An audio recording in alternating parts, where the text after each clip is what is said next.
Good evening, everyone. Welcome to our Monday night, and today we entering to what we call a new book. The Bible, the 5 books of Moses, divide to 5 different layers, which is 5 aspects of each one of us vessels. That's why it's never about the Torah or the story in the desert or whatever the historical document that we study from. It's really about us today. That's what it is. It's all about how can we activate our vessel, our capacity, how can we open ourselves to receive more of the light of the Creator. So in this book, of course, we call the book called Exodus, but in the original language, it's called Sefer Shmot, Book of Shmot. Shmot is names, right? Which I will explain why it's names, but really that book, the whole book discussed the going into exile and going out of exile, okay? So this is the whole idea, and then this is the birth of Moses this week, which I want to start with that. The second point. So the first point I want to connect is what we activating here. So the way the portion started, it says ve'ele shemot, these are the names, Bnei Israel, the children of Israel, habaim mitzrayim, they come to Egypt. This is how it starts, but within this sentence, you have tremendous amount of secret that we cannot feel within this class today. But what we do want to connect to is, first of all, the idea of ve'ele. Ve'ele is the same numeric value of 42, which is mem bet. Mem bet is 2 letters, right, that represent the number 42, which 42 we know is the Ana Bekoach, another prayer that we're going to connect later on in the readings. But the mem bet meyatzeg ma'aseh bereshit, the whole creation, meaning all the forces what infuse within creation of the world are within that code name ve'ele. Now again, this is an infusion of light, of energy that we all need. So in order to obviously to complete the mission that we came here, we need all the sources, all the help, all the support that we can get from the universe to complete our mission in life. So here, what is the Torah giving us the power? To those of us who come to Egypt. Ele Shemot, these are the names, these are the people who came to Egypt. So what do you mean he came to Egypt? I don't go to Egypt. I went one day to maybe in Morocco, I'm going to visit, or some place in Morocco. I don't know. I don't want to go to Egypt, right? So why are you telling me about I'm going to go to Egypt? Now, again, let's understand that. First of all, to understand, how do I activate the force of Kol Ma'aseh Bereshit, all the forces that infuse in creation? How do I activate it? When I go to Egypt. What do you mean go to Egypt? I don't want to go. Again, Egypt is a code name. Egypt is a code name to any difficulty in life, any narrow place you enter in your life, any tight spot that you cannot get out of, anytime you get tested, anytime trouble, God forbid, come to someone's life, they are at that particular moment in Egypt. In Egypt. Now again, when we fall to smallness, when we fall to miserable, me, I'm alone, nobody cares, all of that, we are in Egypt. So let me ask you, who is going to Egypt? Most of us, every single day. So Egypt is not a place, but a code.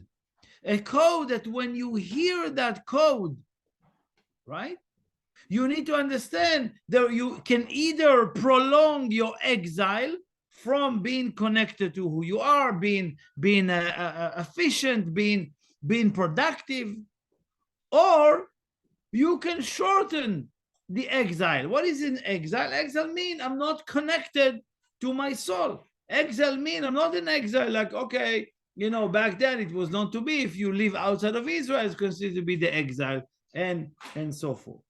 But again, what about the rest of the world? What about the people that live in Israel? They're not in exile? Of course they are. If you are not connected to your soul, if you're not revealing the light of your soul every single day, you are in exile. So when am I not? When am I coming out of exile? When I'm going out of Egypt. Now let's understand more.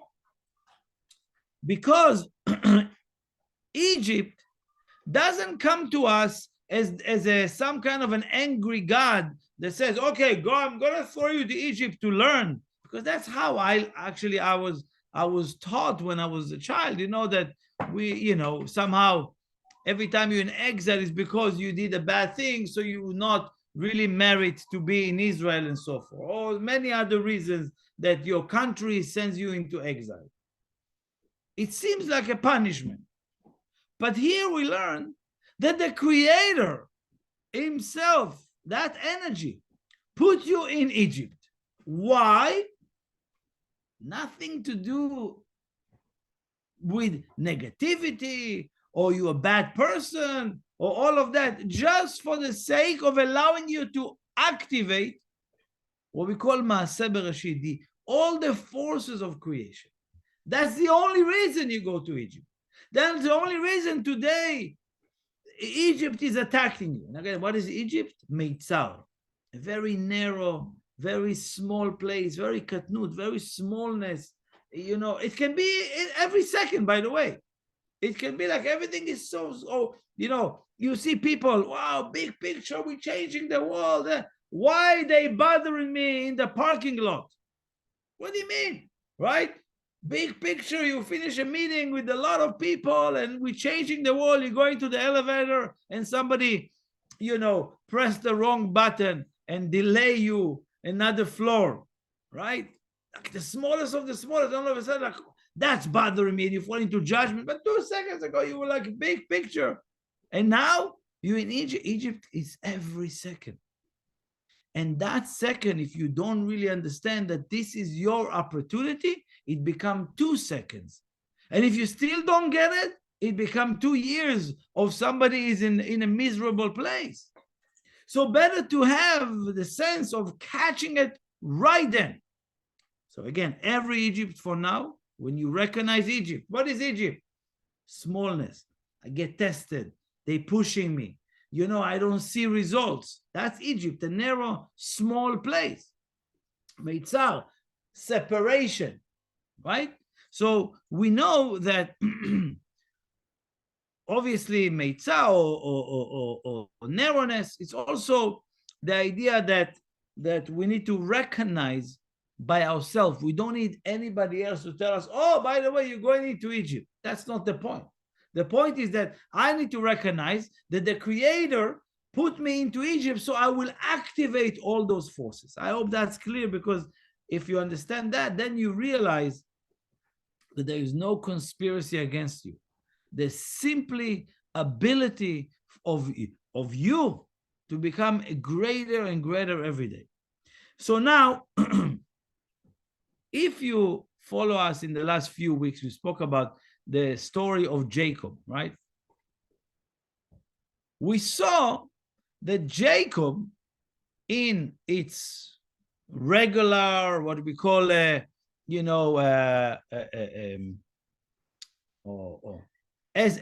a regular person, walk and live in this world, his name was Jacob. But when he was connecting spiritually, his name was Israel. That's where the name Israel came from, right? Some people think Israel is a physical location somewhere in the Middle East. Yes, it is. But I hope that we understand it very clearly, that from now on, as you hear the word Israel, it's a code name for what we call in Kabbalah the Neshama Yetera, the extra soul, the extra elevation that each one of us have. There is the you with your soul, with your work, with your challenges. But there's a you that is completely in a different sphere. That everything that you do, influence way more than you can ever imagine. So, of course, this is what we want. Each one of us, each person in this world, meant to connect to that consciousness called Israel. Because what is Israel? Is the idea that one is connected to his ultimate self, to his elevated self. That's what it means. So obviously it doesn't represent religion, doesn't represent a specific individual who live in Israel, but represent what we call Bnei Israel. Why I call it Bnei Israel? Bnei Israel is the children of Israel. That's everybody knows in the Bible. When you study Kabbalah, you know Bnei is from the word binyan, which is the bonim, the children, meaning us, who builds consciousness of Israel. Who is the sons of Israel? Who is the children of Israel?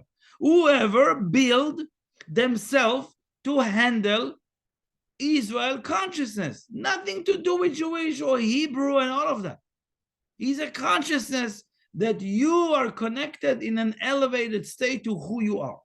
That's what it is. That's what we meant to do. Like, sometimes you are connected to you disrespect yourself so much of your behavior. And sometimes you look at yourself, wow, I can't believe I was actually connected to it. There's two levels of here. In this, the whole book of Moses, the book of Exodus, this is the work. The work is to transform myself to become Bnei Israel, because before that, it wasn't. Before that wasn't any. It was only the first time that Jacob introduced Israel. Now, each one of us, from this moment on, each one of us needs to activate the level of Israel. Each one of us have the level of Israel. How? By building, being Bnei, being the Bonim, being the builders of this consciousness. So if you understand that, so listen to the sentence again. Ele Shemot Bnei Israel. These are the names of Bnei Israel, the people of Israel. Habaim Mitzrayma, that came to Israel, to Egypt. Then it says, Bnei Yaakov Ishu Banav Bau. Now again, let's understand that. Then it's transferred again to Jacob. Now, I know it's a little bit, some of us don't connect to it, but it's important to hear it, to your consciousness, know what it means. And again, and then I'm going to share with you what it means into our life. So, if you want to connect to your level of Israel, right? Israel, we learn it's a code. To Ishre Ael, or Yashar Kel, meaning direct connection to the light. If you switch the letter Israel, you get so many different combinations that all of them represent that you are a direct connection to the light of the Creator. When you connected to Israel, you are a channel of the light of the Creator in a way that nobody can connect to it. That's what it means. It's a beautiful, elevated consciousness that only the Kabbalah speaks about. Only the Zohar. We all meant to achieve the level of Israel. Doesn't matter your religion, doesn't matter your background, doesn't matter your introduction to spirituality. Who can achieve level of Israel? Those of us, Habaim Mitzrayim, they come to Egypt. Now again, if you read it literally, those of us who speak Hebrew know that you shouldn't write it this way. Habaim, it means they are coming to Egypt now. Is it correct to say? Habaim, they're coming now. They used to say, they need to say, Habau, that they came to Israel. Right? Because we're speaking of quote unquote historical documents. So he should write that those who came to Egypt. No. He says they coming like in a present, which represent who you are. Are you the person who comes to Egypt or been forced to go down to Egypt? What does it mean? It means that I'm proactive or reactive. Proactive is I'm coming down to Egypt, right? I'm not waiting until they push me into that Egypt. What is Egypt? Again, that I'm being pushed into, overcome things that I need. Now, if you ask yourself, all of us have things that we know we need to overcome. We know our exes or our partners or our business associate or even clients told you what you need to change, right? They're telling you all the time, and you avoid it.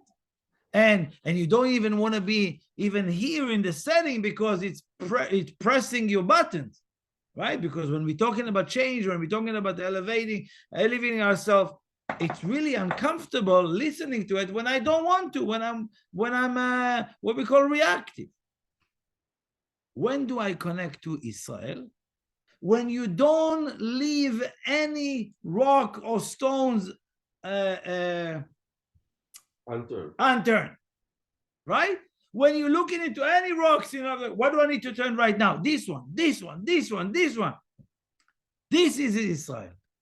They don't wait until the negative side or lure you into Egypt in a way of like, oh, it's gonna be great. It says actually, Asher Banu Lahem, they build cities, Pitom and Ramses and another. There was like it's like the places where you can get all your pleasures, right? So, but then you are in Egypt, right? So sometimes you think, oh, I'm gonna be so much fun. I'm gonna go get all my pleasure I want in this place. I'm gonna go to this country. I'm gonna get my pleasure done. And then you don't even pay attention. You end up in Egypt, right? So again, one need to make decision today. Am I the type of person who comes to Egypt or been pushed to go to Egypt, right? And again, if you understand those codes, you understand that there's no way for you to prevent. So better for you to choose it. Better for you to find your Egypt and go there. Go into your Egypt, right? So some of us recognize Egypt and it says, we escape Egypt. Me, I see Egypt, let's go for it. This is it, So again, I hope that's clear, to choose all the time to come to Egypt. Now, what else you can choose? I need to choose where else can I serve? Who else can I help? Right? Like we said before, how many of us searching every single day? That's my next level. Today it's my next level. Every time it's my next level. When push comes to shove, that's what I'm going to make the change. No, this is what we want to change in our time now. And then when we say Ele Shemot, these are the names. Each one of us have a name, but we haven't yet connected to the full extent of our name, meaning we haven't yet achieved the level of Israel. Therefore, our name still is not being known all over the world. So then, now let's go back to the beginning. What do we want to awaken? The force of creation. Every time you recognize Egypt, you have an opportunity. The Creator gives you an opportunity to awaken all force of creation. So that's the first big picture I want to connect it to. Then I want to connect to a very important spiritual awakening that's happening this week. It's what we call the birth of Moses. Now, everybody know who's Moses. We know of Moses. Moses is not some guy who war in the desert. Yeah, it's very nice to read the story this way and to connect to it this way. But within each one of us, there is a place, an area within you where you gave birth to Moses. What is Moses? The ultimate leader. Each one of us is a leader of his own. You lead, even if you have a family, you're leading in the family. You have employees, you're a leader for them. You have a team, you're a leader for them. You have, you have a community, and you have some team of people, you're leading them, and so forth. Each one of us, even if we are not like being assigned to be leader, each one of us know that a leader quality exists within us. The only thing is, a lot of people waiting to be assigned, or to be, okay, you're going to be a great leader. Oh, I'm so happy you told me. Now I'm going to be a leader. Now, as you grow spiritually, it's inevitable. If you grow spiritually and you're not leading 1, 2, 5, 20 people, you have not grown yet. There's no way. Something is wrong in the way you do it. You're hiding, you're avoiding, you're pretending.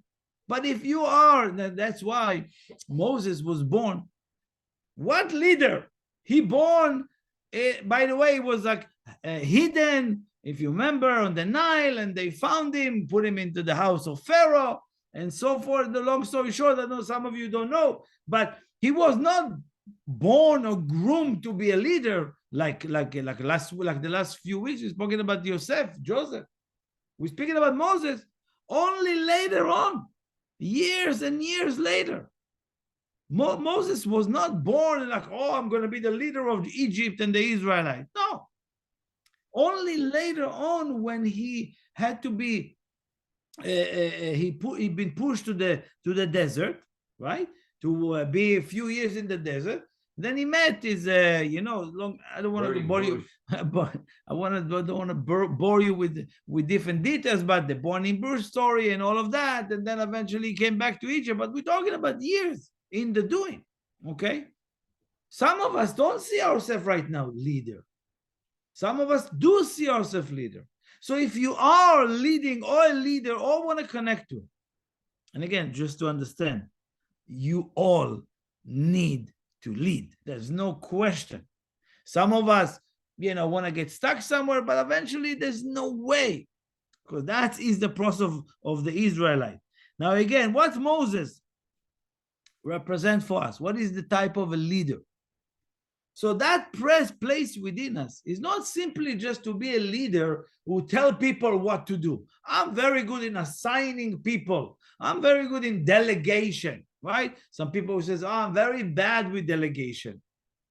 You can be good with delegation or bad with this. You can be this, you can be that. Makes no difference.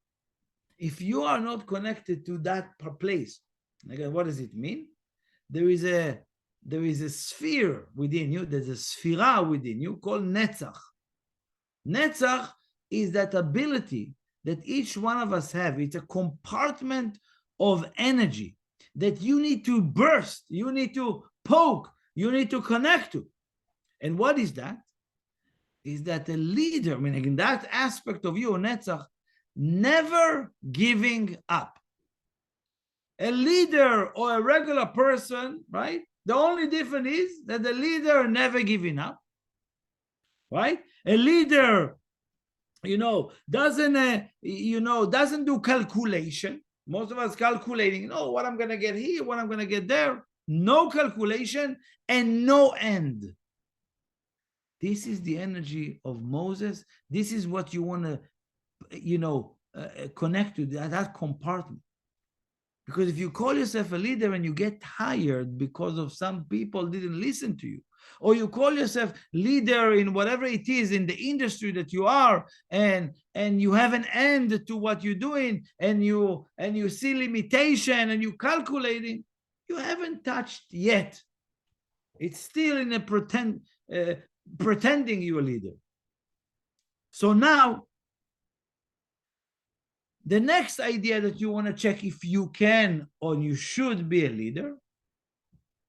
Moses was growing up in the house of Pharaoh, wealth, abundance. And then he says, and then he went down to the worker, to the people where they were doing the building. And he says this sentence. And he says, Vayar besivlotam. Moses, what what is he telling us is a quality of a leader. And he saw the pain. What does it mean? If you want to know if you're a good or bad leader, if you want to connect to that leadership, ask yourself, do you feel the people that work with you?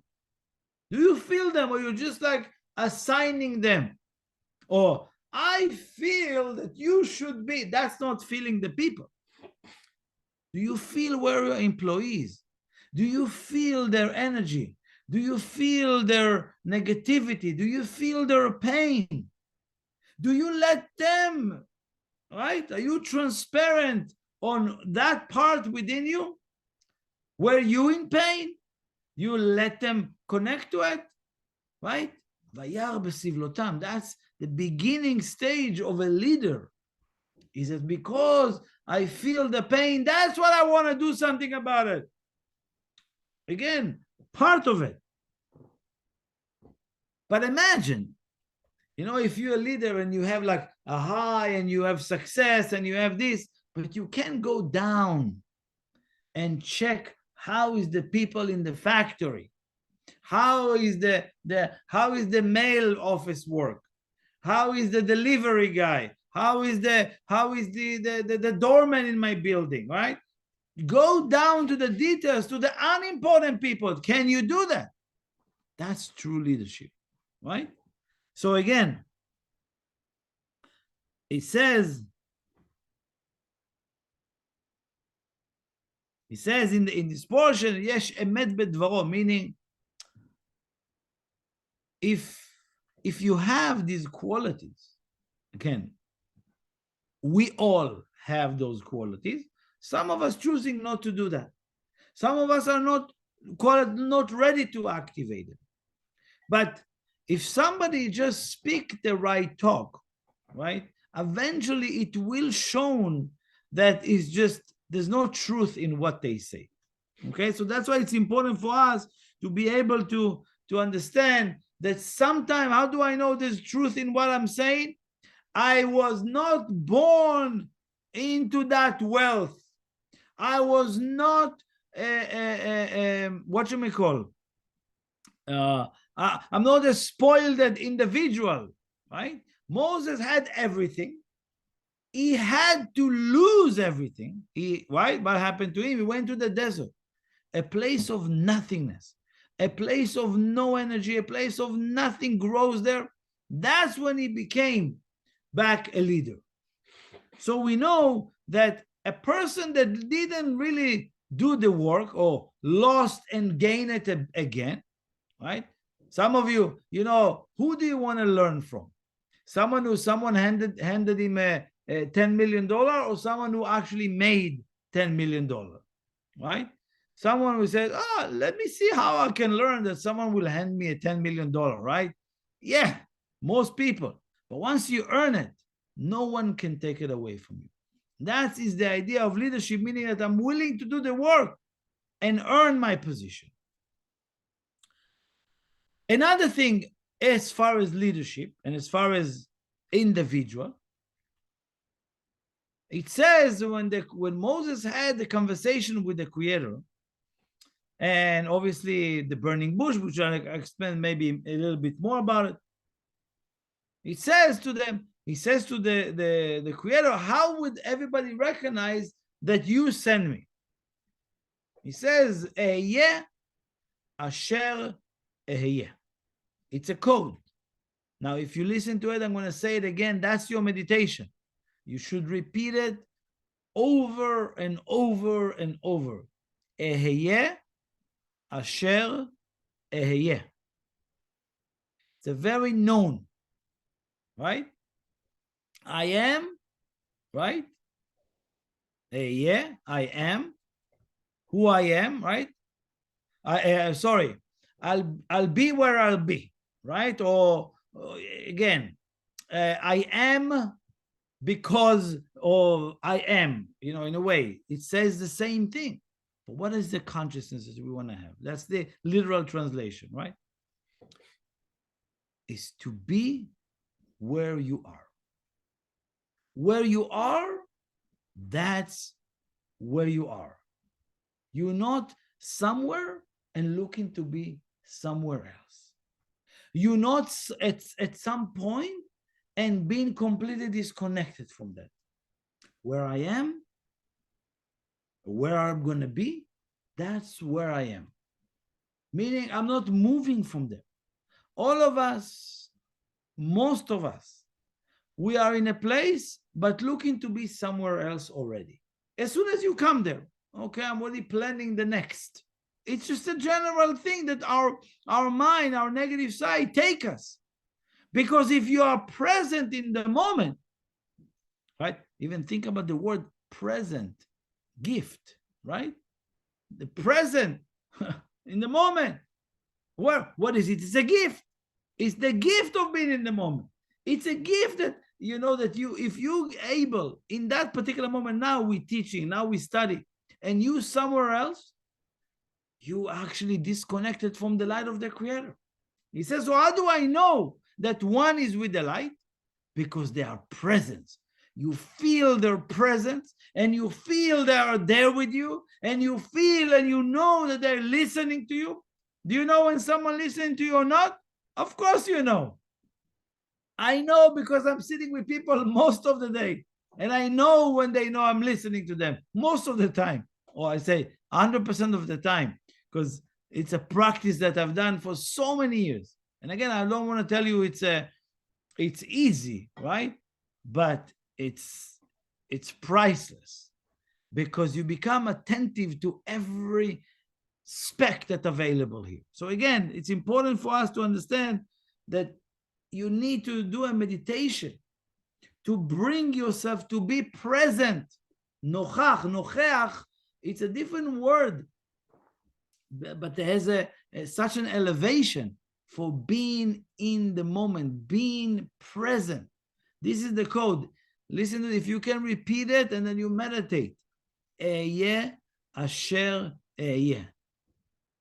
Wherever I've been, that's where I am. I'm not going anywhere. No, but I want to borrow it. No. And again, the fight, you close your eyes, and I'm bringing myself to be present right now. That's my gift. This is what the practice of the Creator gives to Moses in his building of leadership. Imagine your leader is coming and he's talking to you, but he's completely disconnected from what's happening in the company. And you realize the guy doesn't care about the company anymore. Or the person already disconnected, talking about something that, wait, we are not even in step A, you are in step 20. What about us? You're not attentive to us, right? People can feel it. So then again, another very basic principle, but it comes from this week. Therefore, that energy is available for us to harness that power through this combination I just told you. Again, remember to repeat it for yourself in a meditative state, right? You bring yourself to the now, to the present, to be available, right? I am where I am. Where am I going? That's where I'm bringing myself to. Some people, I meet some people, they bring in their mouth, right? They left their mouth in the meeting, and they left, and you just hear the mouth talk, right? They told the mouth talk, the person is already like somewhere, right? They don't even listen. They don't even pay attention, right? So really, it's important to you to remember that there's many, many people missing that point. But this is a very important and very powerful point. Maybe a couple more. I have so many to share with you, but one that's super important to any spiritual person that is on a path like that. We know, again, I'm going to share with you, because the Creator sends Moses to Pharaoh. And how do I know that Pharaoh is not going to listen to me? He gave him a staff. Remember the staff it's a very known staff of the shepherd, right? Represent leadership and so forth. So he goes with the staff, and the Creator told him, if he doesn't listen to you, throw the staff like that stick on the floor. Okay, everybody know that story. Yeah, with the snake. Listen to this, the beautiful secrets for us, completely different.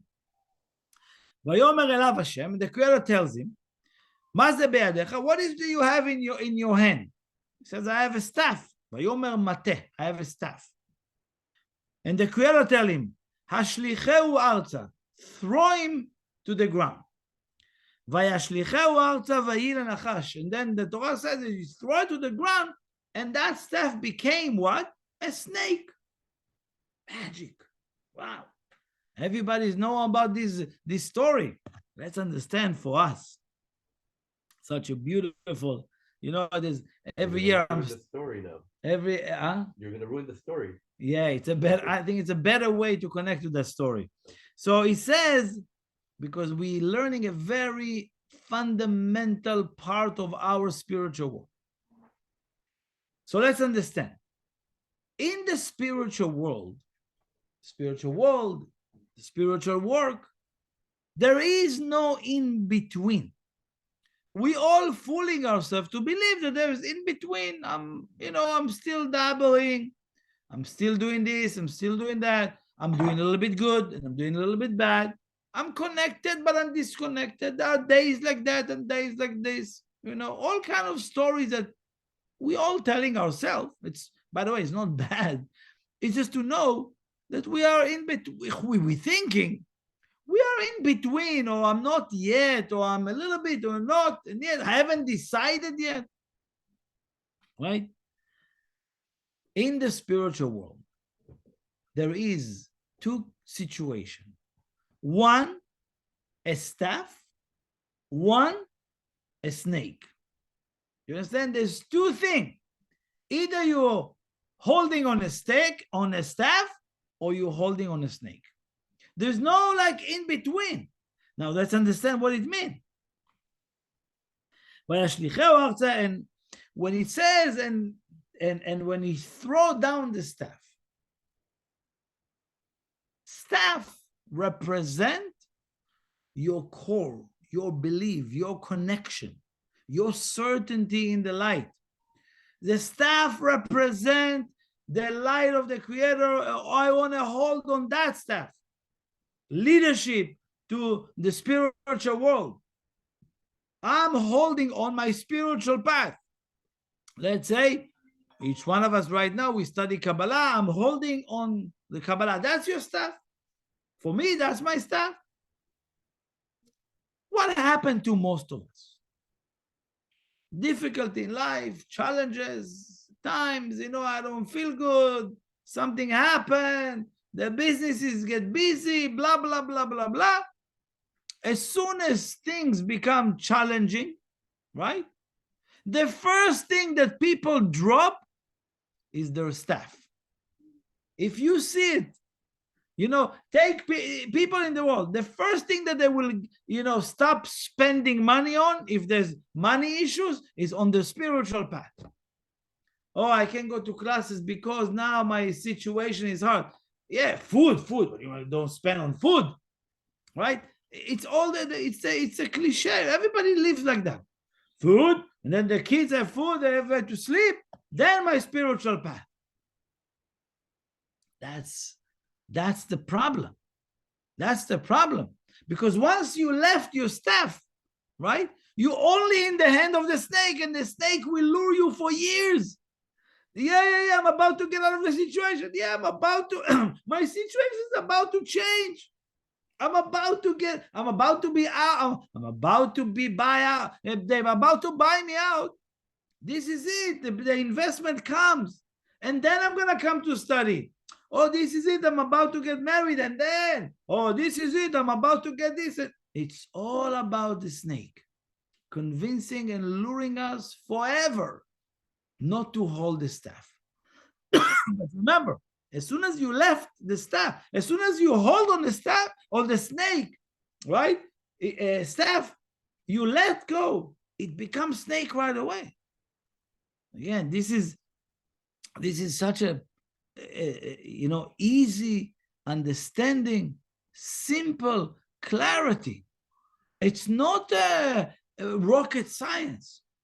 You either holding on the staff, guiding your life with the path, or not, which is fine. But don't convince yourself that I'm holding the staff, but a little bit on the snake. No, it can be either a staff, it can be either a snake.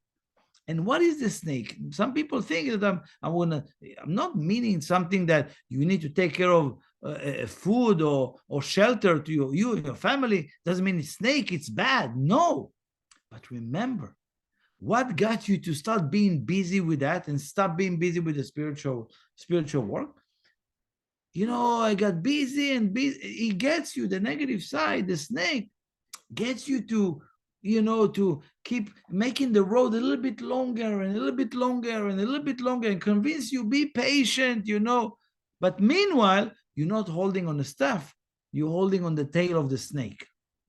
So again, it says that as we continue in our work, one need to understand that you want to hold on the staff specifically when there's shortcoming in this 1% in this physical world, when there's challenging in this world, challenging in the physical world, challenging in your this, or even great thing happened to you. Some people know everything is good. I got married, my kids, my business is booming. Why do I need spirituality? It's for the people who have troubles in life. And sure enough, slowly the snake take them on a path with their ego, right? Like Pharaoh. We're going to speak a little bit more next week, more about Pharaoh and that idea, but you become Pharaoh, right? You become what you may call, completely disconnected and leading your life to build castles and, I have this or I have that and I have employees and I have that, and eventually that's only bring plagues and negativity, right? If somebody is just focusing on that, because now I have a lot of money, I have a lot of success, I don't have time to do the spiritual work. So obviously, I hope that's clear, this point, very important, crucial point that we would love to awaken in this week.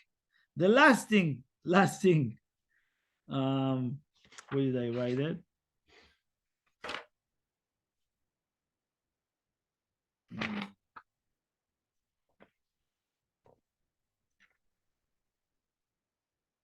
Put it.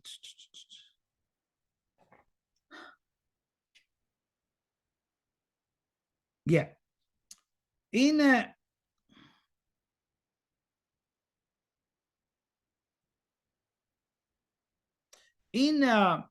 Again, it's in just a big picture situation.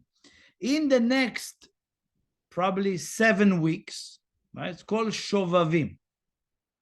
Shovavim, again, it's the word is not really something that represents what it is, but it's come from the word shavui, captivity. And it's this next 7 weeks, again, we're going to speak in different terms about it, but in the next 7 weeks, there is the opportunity to remove the attachment to lust and different types of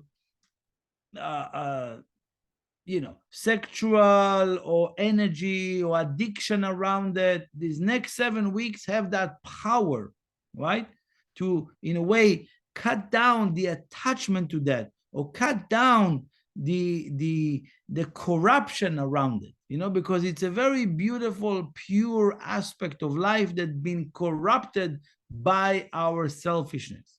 So again, we want to regain back again a connection to that pure connection to that aspect of life, which production and so forth, but by those few weeks. So every week that we're going to work on ourselves, part of it is so we can reduce the amount of noise that these area of life causing us, right? So again, the idea is to clean, ourselves from, I would say, wrong relationships with people, not meaningful relationship, a very empty relationship, very just physical 1% relationship that eventually doesn't give us energy of life to continue. It's actually more than a depressed energy of life within us. So the next 7 weeks have that power to do that. Therefore, if you can make some type of changes in this area, okay, again, each one of us are mature and adult, but there's a cosmic, beautiful layer that's coming to really protect us, or at least to reduce the negativity that comes from these areas of life, whether it's addictive, whether if it's attachment, or all kind of ways that we're using sexuality for the wrong reason. The next few weeks have the power to bring blessing into those areas, and again use it in a much purer and clean way. So again, this is what is available for us this week. I want to wish you a beautiful rest of the week. Thank you for being with us. Please spread this wisdom, share that, and like it, and help us if you find a way to do that. Thank you so much.